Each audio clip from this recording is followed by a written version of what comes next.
Hey there gurus, and welcome to Azure Level Up, where they let me come out once a month, make me watch a bunch of large content, and then decide what the most interesting pieces were along the way. Ha! Joke's on them, the most interesting part for me is seeing the sun. I'm Daniel Stinchcomb, and in this new segment, instead of looking over what happened in the past week, we'll instead take a closer look at some of the news or features we've gone over in previous episodes of Azure This Week, giving you the chance to level up your skill set.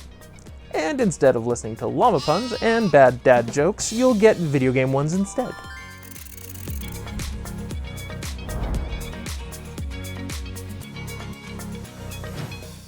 Azure announcements were a little sparse this month, but there were a couple of features I want to take a closer look at.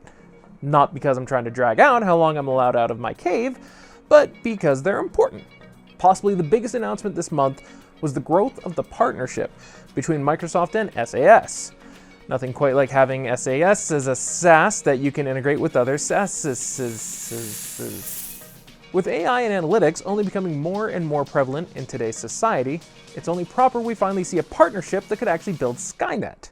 What makes this exciting for businesses is beyond being one step closer to getting a snarky Jarvis-like AI, there are no good Nickelback songs, is the plans to bring deep integrations to all of Microsoft's cloud offerings, which includes Microsoft and Dynamics 365, Microsoft's Power Platform, and of course, Azure.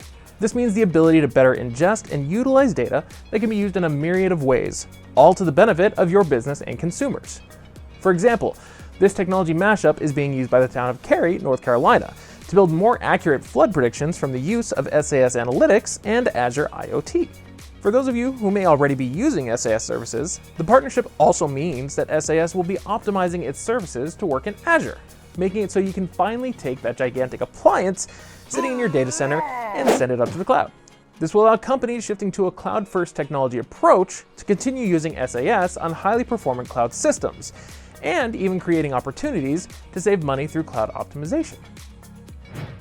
Another of the more significant feature releases earlier this month was transparent data encryption for Azure HyperScale going into public preview.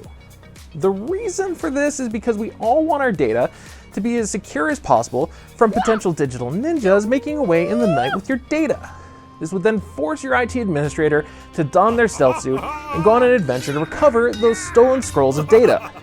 For those of you who are less familiar with Azure SQL databases, the Azure SQL HyperScale tier provides your databases with super fast scale-out optimized storage that allows your data to grow to up to 100 terabytes in size, allowing for businesses to go beyond the 4 terabyte restrictions that exist in other tiers. Additionally, it provides near instant backups of your data regardless of size, and allows for restores to be performed in minutes instead of hours or possibly even days.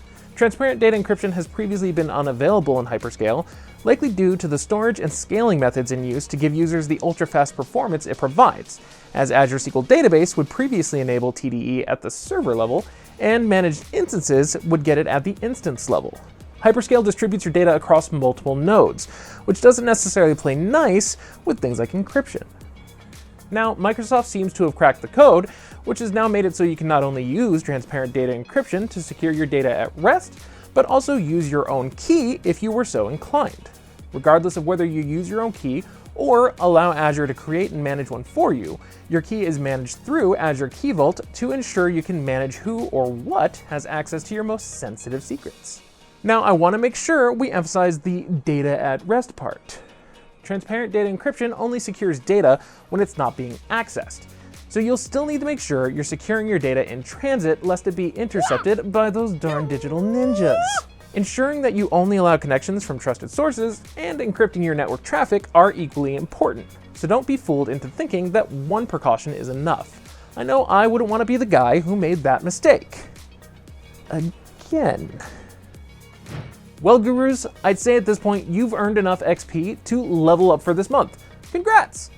Remember to keep learning to continue leveling up your knowledge. It's like I always say, keep calm, cloud on, and as always, stay awesome, Cloud Gurus.